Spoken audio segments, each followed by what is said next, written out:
Mira Business FM, where business comes to talk. It's the morning drive here at Mira Business FM. If you're with us on the website, mirabusiness.fm, welcome. You may be watching, listening on YouTube, on Twitch, across social media. Welcome as well. Don't forget the podcast. Practically everything we do is available to listen or watch again, or both. Just search MIRA, Mira Business FM, wherever you get your podcasts from. And a subscription is always appreciated as well, or a thumbs up, whatever you need to do. Contact the show this morning, whatsapp.mira.fm. Type that into your browser, should bring up the WhatsApp box, or email info@mira.fm. That is the list. Let's get to Andrew Laver, who joins us. New research is out. I think it came out yesterday. We'll find out. Abu Dhabi City plans 8,000 new residential units by the end of the year. And that's from the real estate advisory and property consultancy Cavendish Maxwell. Associate Director at the firm, Andrew Laver, all the way from Abu Dhabi this morning. He's here. Andrew, good to meet you. Very much for the welcome. You're very welcome. Good to have you here. So the headline of the whole report, and we'll run through some of the main findings, is that Abu Dhabi City is going to deliver 8,000 new residential units by the end of 2025. There is an addendum to this, an additional 12,800 on the way in 2026. So by my reckoning, and I think my maths is right, that's about a month for 8,000 new homes to come on stream, basically. That's correct, yeah. It's is that a tall order? No, I think if you look at Abu Dhabi as an actual city, there's a significant number of master-developed projects that are in play at the moment.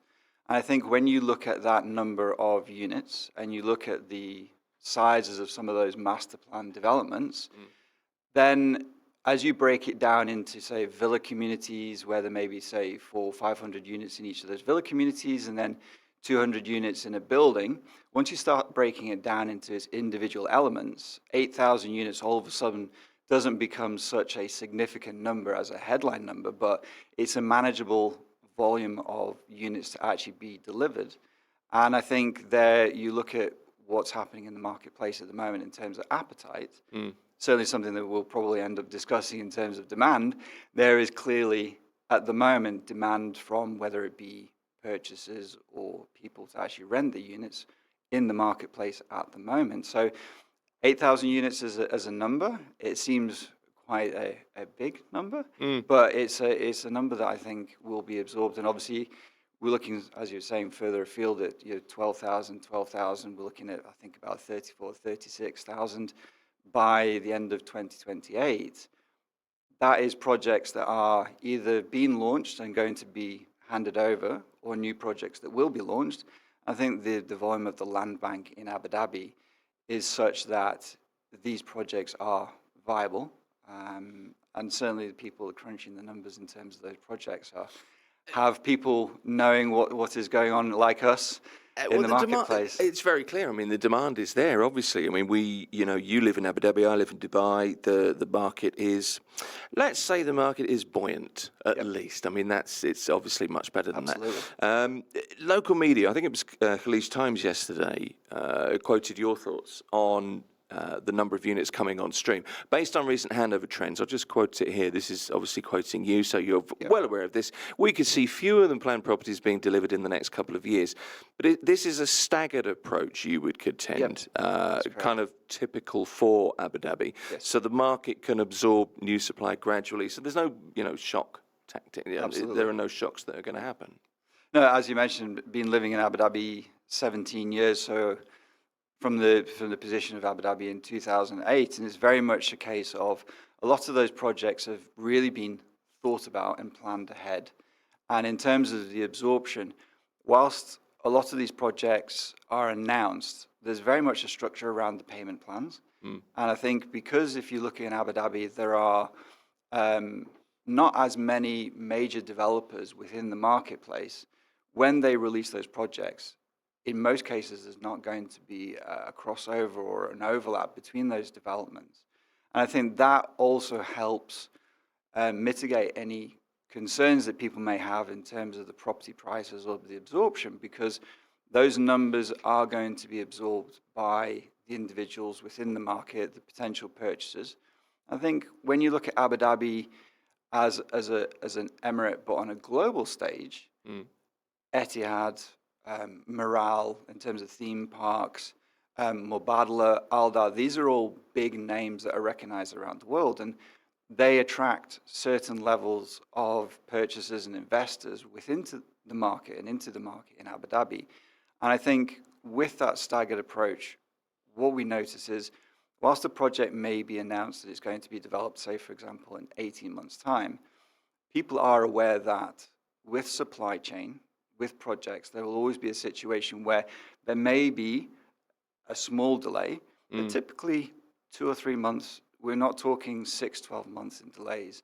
And as such, that should be still able to be absorbed within the marketplace. I mean, I think people, when they buy a property, you're kind of aware that, things do take time. Supply chain issues do happen. And you kind of factor in, I think, okay, well, it may not be, January the 22nd. It may be March the 3rd or whatever. And people think that way.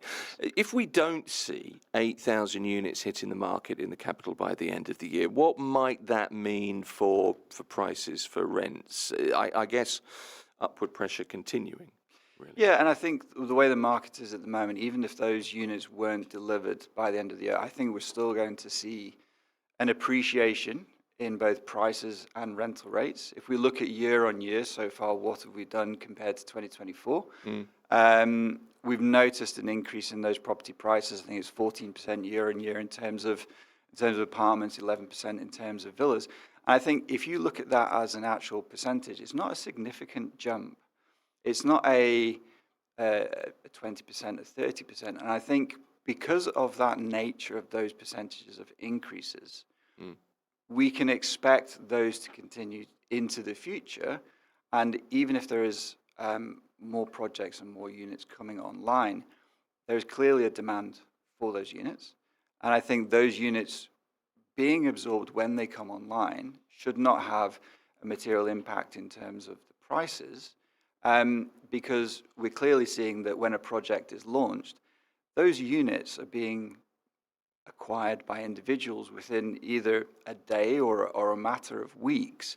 And obviously there's clear interest in those projects. And I think one of the big things in Abu Dhabi at the moment is we have the Abu Dhabi Real Estate Centre, which help manage the property market in Abu Dhabi.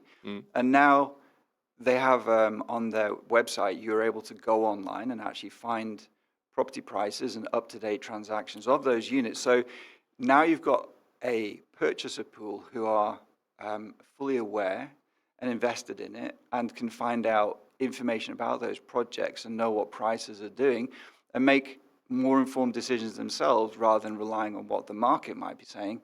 They can do more due diligence themselves and actually see what they think about the market and that opportunity to purchase those units.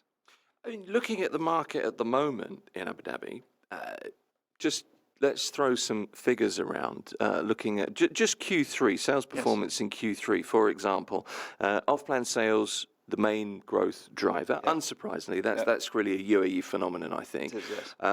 Accounting for, 75% of sales. So more than 4,700 transactions, all freely available information in Q3 2025. But it's this, up 106.5% year on year.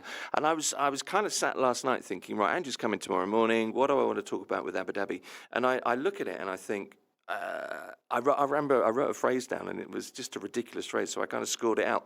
Bubbling well. But actually, that kind of characterizes it in a way, I guess. And I think you could look at it that way, but then you could also look at in terms of what were the underlying numbers, say, a year ago. And I think a year ago we had not as many projects that were handing over, and I think not as many units available. And I think so when we say it's 106% increase year on year, I think we need to take a step back and look at what that base number was. And at that point in time, there was not as much project availability, say. And so for that to increase to that level, I think it is quite a sizable jump. Understandably, it's a big number. I mean, it is 20 billion, sorry, in terms of sales. But then we look at what the transaction levels have been in the first 2 quarters of this year, and we're looking at 12 and 12.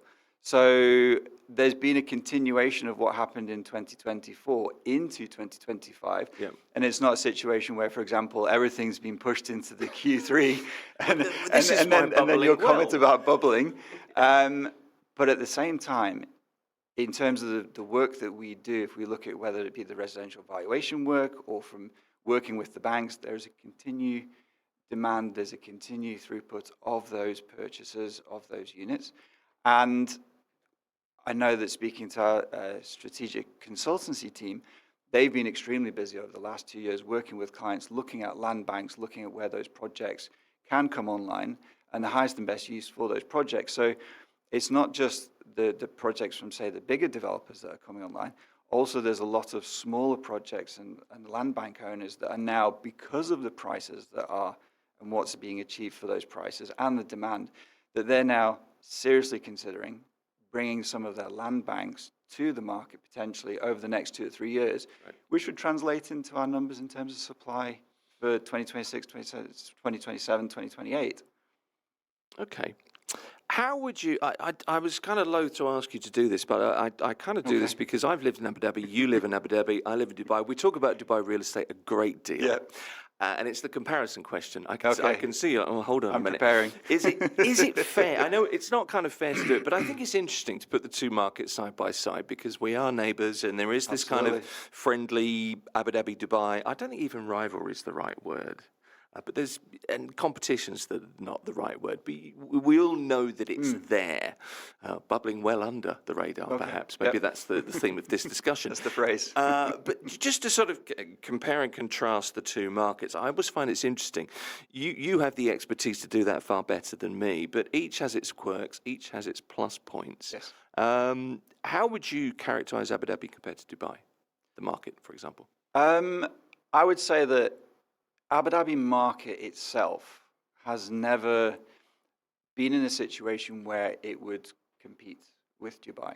It has its own, as you say, it has its own pros and it has its own focus in terms of what it would like to develop. Yeah. I think it's very difficult to say that Abu Dhabi compared to Dubai because in a situation there's never going to be a direct competition because Abu Dhabi fundamentally has been focused on other things within the marketplace.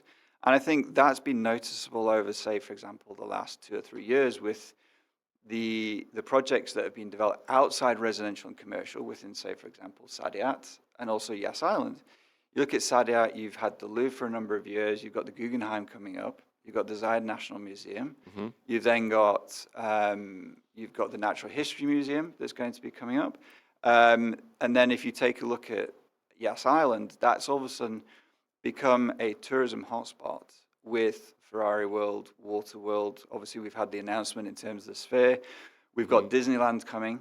And I think that helps focus Abu Dhabi in terms of the real estate market with the benefit of, obviously, we now have the Zayed International Airport, which is creating a major throughflow of passengers. I believe the numbers that they're expecting is, I think the number of half year was about 16 million passengers.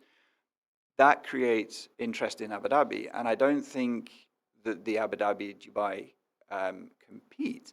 What Abu Dhabi and Dubai do is they complement each other and they offer an alternate. And I think we've noticed that, and as we were talking earlier in terms of the commute, Abu Dhabi and Dubai are very close to each other. We're talking an hour and a half. We get a lot of people commuting, want to live in Dubai with the lifestyle and then work in Abu Dhabi, and vice versa. Maybe it's more affordable to live in Abu Dhabi but work in Dubai.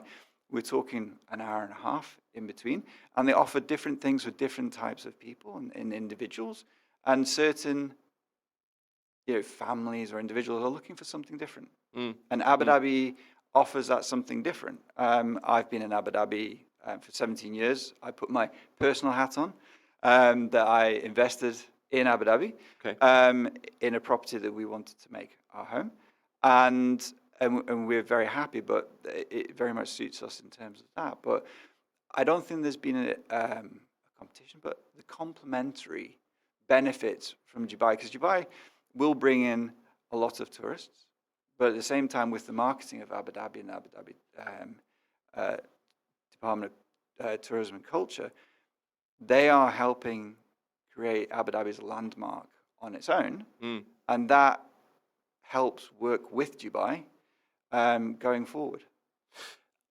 You put it so much better than I did.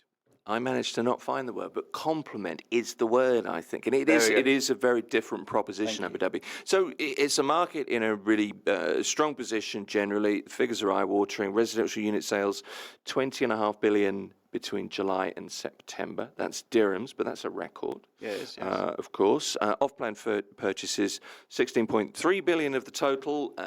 Things are bubbling well. I'm using my phrase again. You can use that if you wish. I expect to see that in your next report. But let's look forward a little bit at supply in the next 2-3 years, and just your thoughts, as we move into a new year.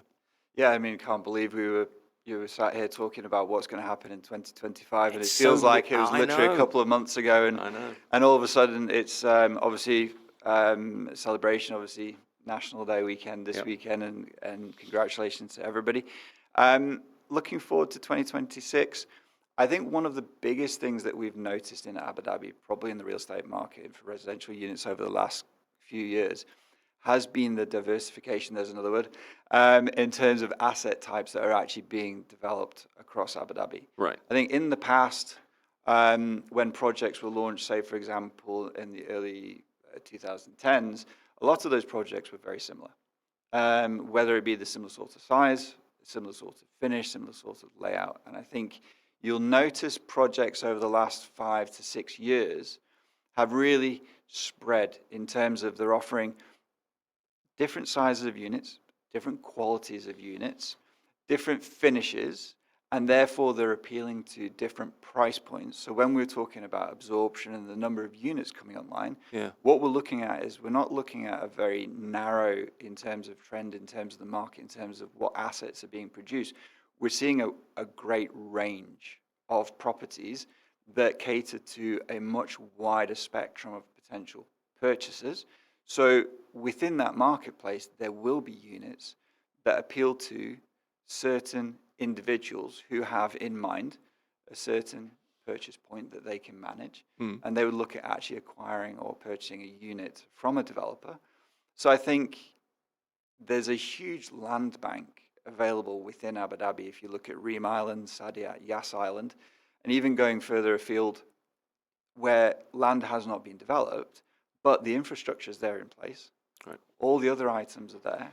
And so that upcoming supply should be quite manageable for those developers to actually produce those units. I mean, that's kind of consequence of demand. That demonstrates, I think that demonstrates, the buoyancy of a market. That demonstrates the interest in a market, the confidence in a market.